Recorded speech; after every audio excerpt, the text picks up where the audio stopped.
we were trying to find a way to expand the protected area of habitat for wildlife beyond the reserve, because there was a dispersal area that was historically part of the Mara ecosystem, and wildlife have been migrating in there for years.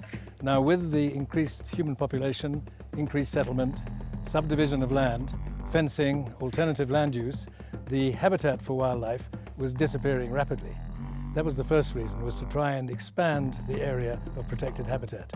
Secondly, the Maasai people who owned the land were not really benefiting from tourism.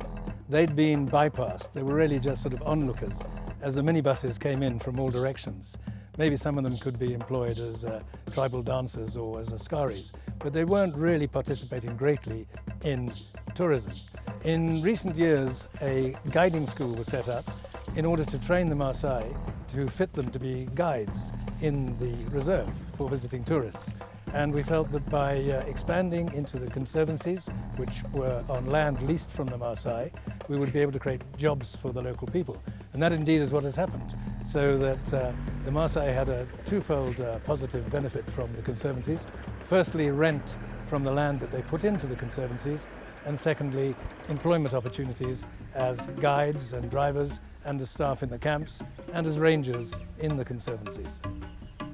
I actually feel very much proud that I come from this area and I'm enjoying being part of the tribe and actually sharing the pleasure and the knowledge about all the wildlife within this area.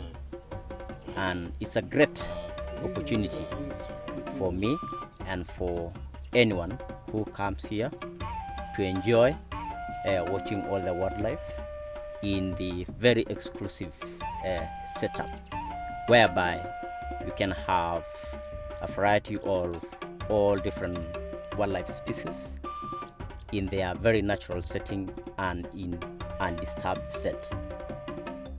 The conservancies created a new tourism product that enhanced the tourism offering that Kenya has compared with other countries with whom we are competing.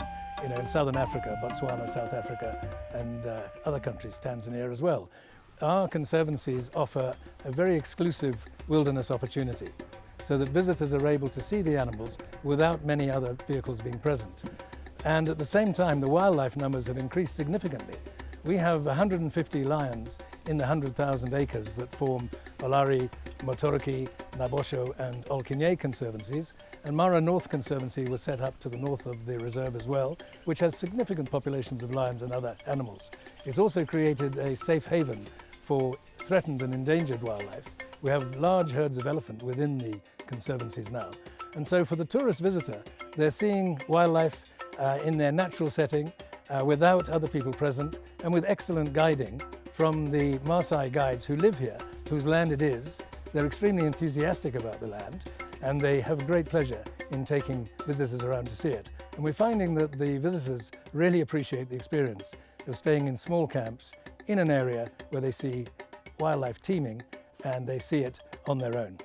On our way over, we saw almost every animal that we had hoped to see, and we saw it in the first couple of hours. We saw a herd of 27 elephants. It was just amazing. The number one thing on our bucket list to do was to go on safari, and so why not on our honeymoon? Yeah, and doing research and through speaking with people, Kenya was the number one country to come and see it. Those of us who've been engaged in tourism for many years are very, very sad to see the way in which it's declined in recent times, and we would all like to see it get back to where it should be.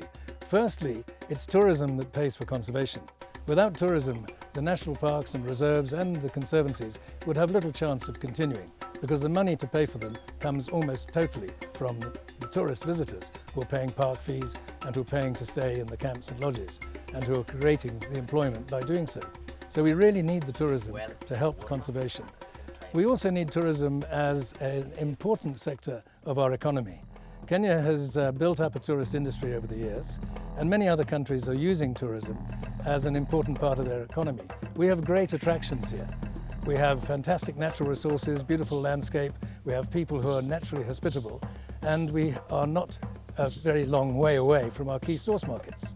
So we have many airlines flying into Nairobi, and we need to see tourism back so that we can keep our conservation going, and we can also create jobs and opportunities for Kenyans, and we can also see tourism acting in the way it does as a multiplier for the economy.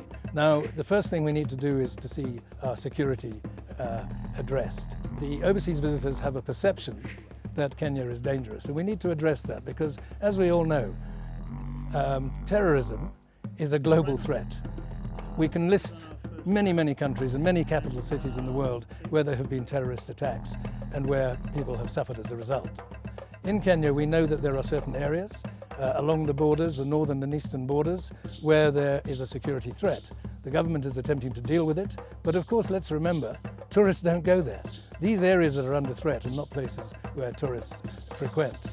And then, in terms of what action has been taken, I believe that the government has shown that it's taken security seriously.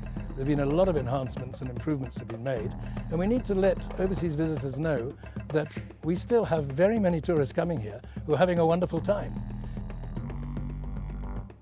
I feel just as safe as I do in Whistler. I think people should know that this is what Kenya is. If you just look around, this is what it is. Yeah, animals and the people here are wonderful. We've just had the most amazing time. yeah, and feel extremely safe. If you think about it, in the last 7 years, there have been over 1 million tourists from the UK. There are 1 million people in the UK now, which has always been our biggest source market, who've been to Kenya, and many of them would like to come back. We need to remind the overseas visitors that there is no advisory against flying to Nairobi and going on safari. And the thousands of visitors who are currently coming can attest to the fact that they felt very safe when they were on safari, they felt very well looked after, and that they all say there's no reason at all for other visitors not to come. I have a great belief in Kenya as a tourism destination. I think we have a fantastic range of attractions, and I think we need to make the most of them to help to build the country's economy and to take things further forward in terms of the conservation that we need to see happening to protect all the fantastic wildlife species we have in this country.